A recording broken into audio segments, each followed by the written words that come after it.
books today in the ERP program, the criteria, they've been in place for 30, 40 years. I don't think anyone will argue that it's not time to reassess, review, and update those rule criteria. But, you know, the devil's in the details. Today, if you have a raw piece of property, at least 15 and up to 25% of that property is used for water management purposes, for quantity and quality. Anytime you strengthen your water quality criteria, that will equal more land being set aside for the treatment train. So as you might imagine, it's a controversial rule. Tim, we have Tim here. I'm sure that's taken up a lot of your time over the last couple of years, Tim Rock from FDEP, but that is a rule. Its time has come.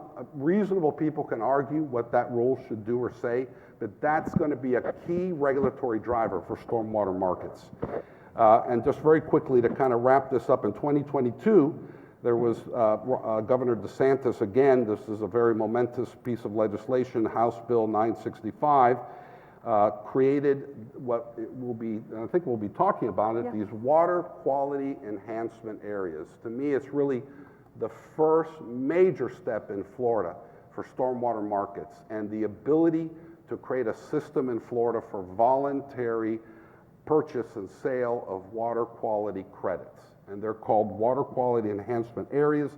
DEP has been directed to engage in rulemaking.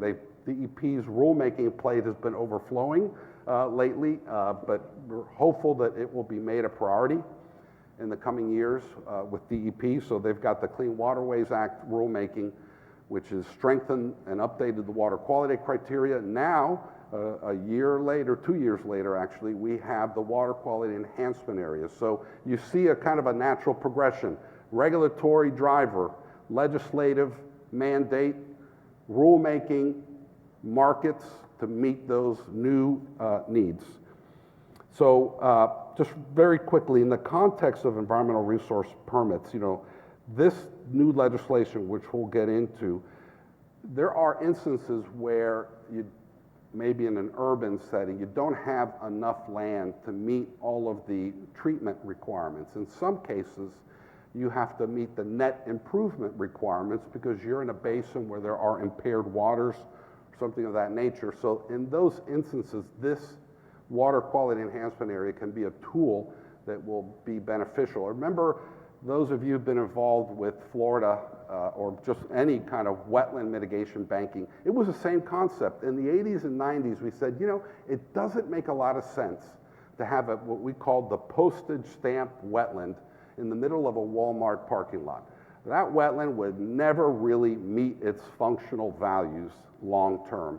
So doesn't it make sense to congregate all of these mitigation areas and have one large integrated and professionally managed wetland mitigation area? Same concept here.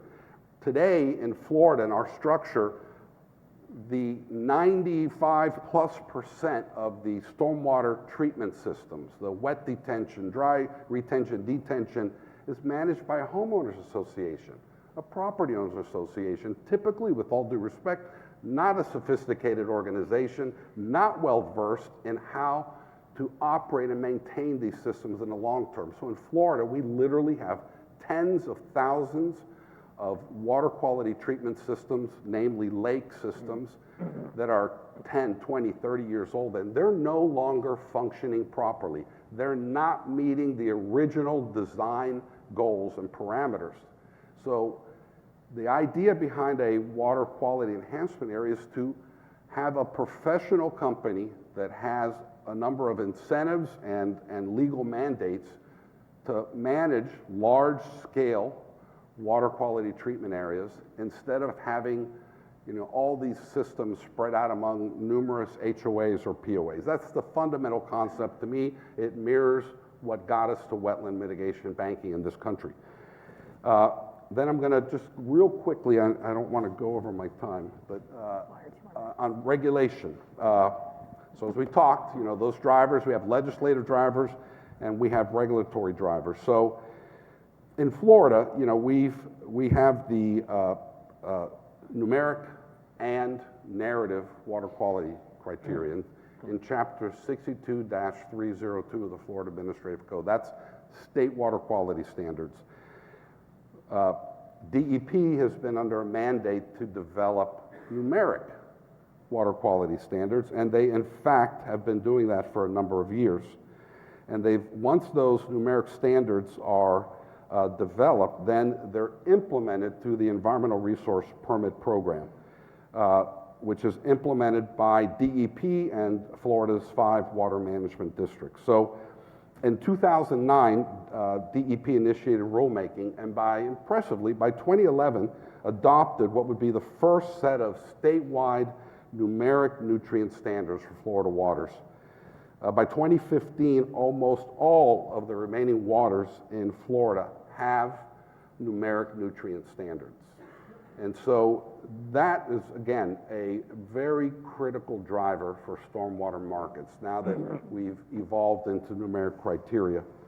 The water management districts, following the supervisory direction and guidance from FDEP, now requires environmental resource permit applicants to address these standards, so in the context of getting an ERP permit.